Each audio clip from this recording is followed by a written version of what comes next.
पूर्णमदः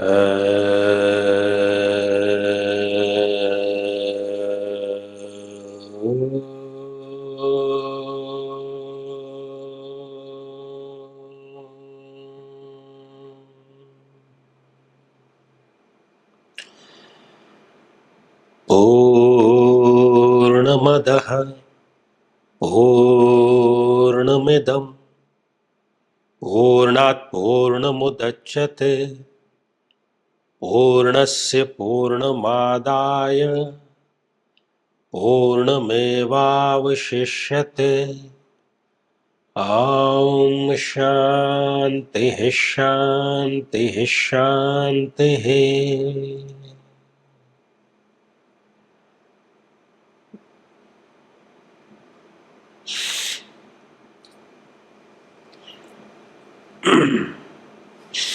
गुरुदेव प्रणाम। गुरुदेव, गुरु और शिष्य का संबंध किस तरह का संबंध होना चाहिए? कैसे ये प्रगाढ़ हो सकता है? कैसे ये सदैव बना रह सकता है?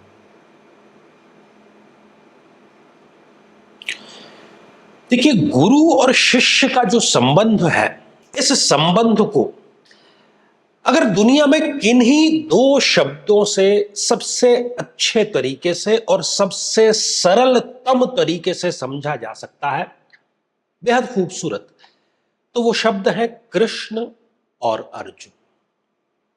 सारा का सारा उसका मनोविज्ञान, सारा का सारा साइंस, सारा का सारा संबंध इन दो शब्दों में आकर के समा गया है। जो भाषा विज्ञान के लोग हैं वो जानते हैं कि कृष्ण वो कृष से बना है और कृष से ही कृषि बनी है। और कृषि में क्या होता है? जब खेत को जोतना होता है तो वहां पर गहरी खुदाई की आवश्यकता होती है, अंदर तक उतरने की आवश्यकता होती है। तो कृष्ण का अर्थ ही है अंदर तक, अंतरतम तक उतरने वाला। और अर्जुन का जो धातु विज्ञान है वो रिज, अर्जुन रिज धातु से बना है। और रिजु अर्थात सरल, एकदम सरल, स्पष्ट, सरेंडरेंस में। आप अर्जुन की स्थिति भी देखते हैं तो उसको पता ही नहीं लग रहा है कि वो एक योद्धा है, क्षत्रिय है, वीर है, धनुर्धारी है, लेकिन वो बातें कर रहा है बच्चों की जैसी। शरीर के स्तर पर, मन के स्तर पर एकदम टूट गया है, बस वो बिलख रहा है। ये होती है सरलता। जब आप गुरु के समक्ष इतने सरल होकर के जाएंगे, तब वो जो गुरु है वो आपके गहरे उतरेगा।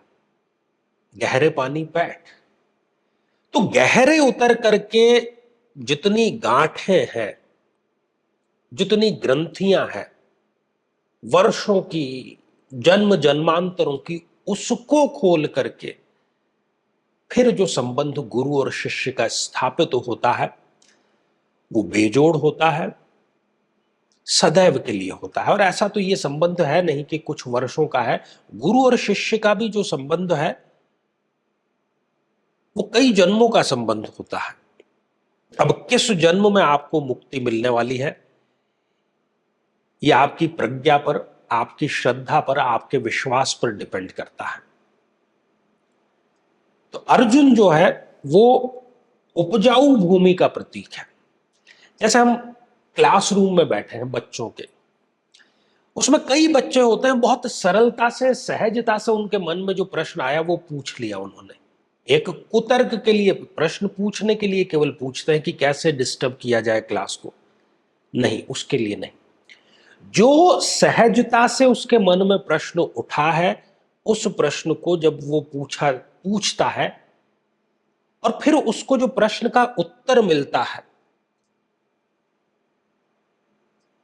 उसके बाद में उसके सारे प्रश्न समाप्त हो जाएंगे। गुरु की एक ये भी खूबी है कि यदि एक प्रश्न पूछ लिया जाए तो वो सिर्फ उस प्रश्न का उत्तर नहीं देता, वो भूमिका पूर्वक क्यों आपके मन में ये प्रश्न उत्पन्न हुआ, वहां से प्रारंभ करते हुए इस वर्तमान प्रश्न और भविष्य में इससे संबंधित जितने भी प्रश्न उत्पन्न होंगे उन सब प्रश्नों का समाधान एक ही बार में करता है, वो गुरु होता है। तो गुरु के पास सरल होकर के हम जाते हैं, तब गुरु दीक्षा का अधिकतम लाभ हमें प्राप्त होता है और यह संबंध सदैव बना रहता है।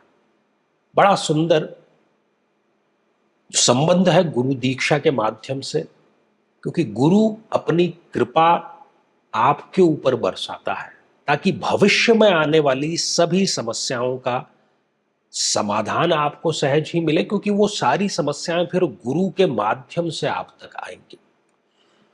गुरु फिर वहां पर आपके लिए एक कवच का कार्य करता है, आपको बदले में केवल समर्पण और श्रद्धा, यदि आप सुयोग्य हैं तो।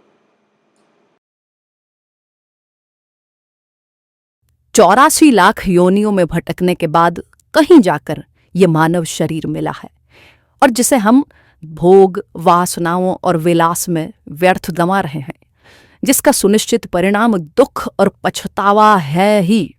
जब तक जीवन है, सुख और दुख का ये क्रम तो चलता ही रहेगा, लेकिन गुरुदेव के आशीर्वाद से आप सदैव आनंदित, हर्षित और प्रसन्न बने रह सकते हैं। ये एक पुनर्जीवन के समान है।